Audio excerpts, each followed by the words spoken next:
Hi students, हमारे YouTube channel एडुबिला point पर matric 2021 की पूरी तैयारी बिल्कुल मुफ्त में करवाई जा रही है।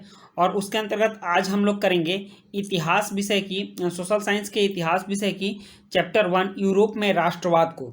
तो इसमें कुल 25 प्रश्न हैं और इन 25 ऑब्जेक्टिव्स को हम लोग कर लेते हैं। और साथ ही सारे विषय के ऑब्जेक्टिव्स और सब्जेक्टिव्स सारे इस चैनल पर उपलब्ध होंगे, इसलिए आप लोग इस चैनल को एडुबिला पॉइंट को सब्सक्राइब करें और अपने दोस्तों के बीच भी शेयर करें ताकि ज़्यादा से ज़्यादा लोगों को इसका लाभ मिल सके। आइए शुरू करते हैं इतिहास का पहला चैप्टर, यूरोप में राष्ट्रवाद। तो इसका पहला प्रश्न है, इटली तथा जर्मनी वर्तमान में किस महादेश के अंतर्गत आते हैं? तो इसका उत्तर होगा सी, इटली तथा जर्मनी यूरोप के अंतर्गत आते हैं। दूसरा प्रश्न है, फ्रांस में किस शासन वंश की पुनर्स्थापना वियना कांग्रेस द्वारा की गई थी? दूसरे प्रश्न का उत्तर होगा बुर्बो वंश। फ्रांस में वियना कांग्रेस द्वारा बुर्बो वंश की पुनर्स्थापना की गई थी। तीसरा प्रश्न है, मेजिनी का संबंध किस संगठन से था? तो मेजिनी का संबंध था कार्बोनरी से, इसलिए इसका उत्तर होगा बी। चौथा प्रश्न, इटली एवं जर्मनी के एकीकरण के विरुद्ध निम्न में से कौन था? तो इटली और जर्मनी के एकीकरण के विरुद्ध था ऑस्ट्रिया, इसका उत्तर सी होगा। चौथा का उत्तर होगा सी।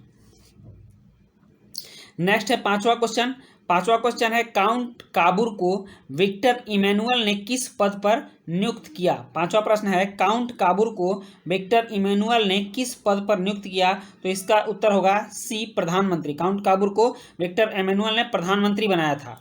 और छठा है, गैरीबाल्डी पेशे से क्या था? तो गैरीबाल्डी पेशे से नाविक था। गैरीबाल्डी क्या था? नाविक था, तो इसका उत्तर हो जाएगा डी। सातवां है, जर्मन राइन राज्य का निर्माण किसने किया था? तो जर्मन राइन राज्य का निर्माण नेपोलियन बोनापार्ट ने किया था, इसलिए इसका उत्तर हो जाएगा बी, नेपोलियन बोनापार्ट। और आठवां प्रश्न है, जालवेरिन कैसी संस्था थी? तो आठवां प्रश्न है, जालवेरिन व्यापारियों की संस्था थी, इसका उत्तर बी होगा, जालवेरिन व्यापारियों की संस्था थी। नौवां प्रश्न है, रक्त एवं लौह की नीति का अवलंबन किसने किया था? तो इसका उत्तर है, यहाँ पे दिया हुआ है, रक्त एवं लौह नीति का अवलंबन बिस्मार्क ने किया था, इसका उत्तर सी हो जाएगा। नेक्स्ट है 10th प्रश्न, 10वां है, फ्रैंकफर्ट की संधि कब हुई थी? तो फ्रैंकफर्ट की संधि हुई थी 1871 ईस्वी में, इसका उत्तर डी होगा। फ्रैंकफर्ट की संधि 1871 में हुई थी। 11वां प्रश्न है, यूरोप वासियों के लिए किस देश का साहित्य एवं ज्ञान विज्ञान प्रेरणा स्रोत रहा? तो यूरोप वासियों के लिए यूनान का साहित्य और ज्ञान विज्ञान प्रेरणा स्रोत रहा था, उन्होंने यूनान के साहित्य से प्रेरणा लिया था। और 12वां प्रश्न है, नेपल्स की क्रांति कब हुई थी? तो नेपल्स की क्रांति हुई थी 1821 ईस्वी में, इसलिए इसका बी ऑप्शन टिक करेंगे। चार्टिस्ट आंदोलन, 13वां प्रश्न है, चार्टिस्ट आंदोलन कहाँ हुआ? तो चार्टिस्ट आंदोलन हुआ था इंग्लैंड में, इसका उत्तर डी हो जाएगा, चार्टिस्ट आंदोलन इंग्लैंड में हुआ। और 14वां प्रश्न है, यूनान को एक स्वतंत्र राष्ट्र घोषित किया गया कब? ठीक, तो यूनान को एक स्वतंत्र राष्ट्र 1832 में घोषित किया गया था। 15वां प्रश्न है, ऐतिहासिक द्वंद्ववाद की व्याख्या किसने की?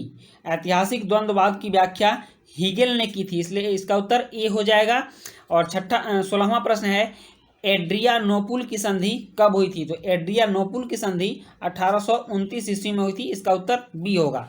नेक्स्ट 17वां प्रश्न, एड्रियानोपुल की संधि किन दो देशों के बीच हुई थी? तो एड्रियानोपुल की संधि तुर्की और रूस के बीच हुई थी। नेक्स्ट देखते हैं हम लोग,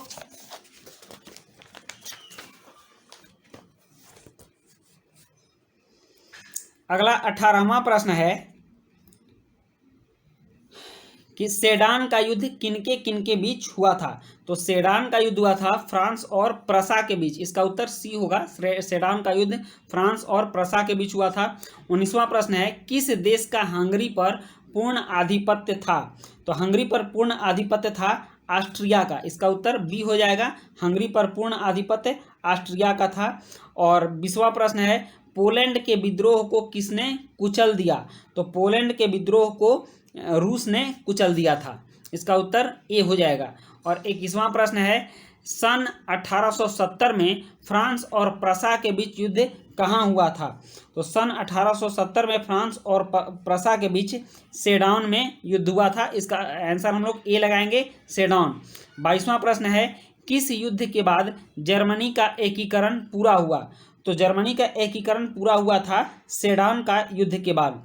नेक्स्ट 23वां क्वेश्चन है, यंग यूरोप का संस्थापक कौन था? तो यंग यूरोप का संस्थापक था मैजिनी। यंग यूरोप का संस्थापक कौन था? मैजिनी। 24वां प्रश्न है, यूरोप का मरीज किसे कहा जाता है? तो यूरोप का मरीज कहा जाता था तुर्की को।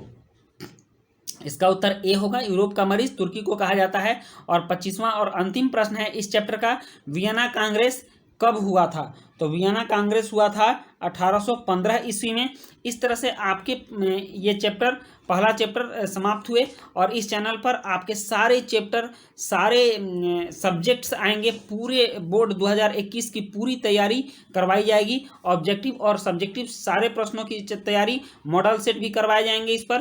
तो इसलिए आप लोग इस चैनल को सब्सक्राइब करें और अपने दोस्तों के बीच भी ज़्यादा से ज़्यादा शेयर करें, ताकि सब लोग इसका लाभ उठा सकें।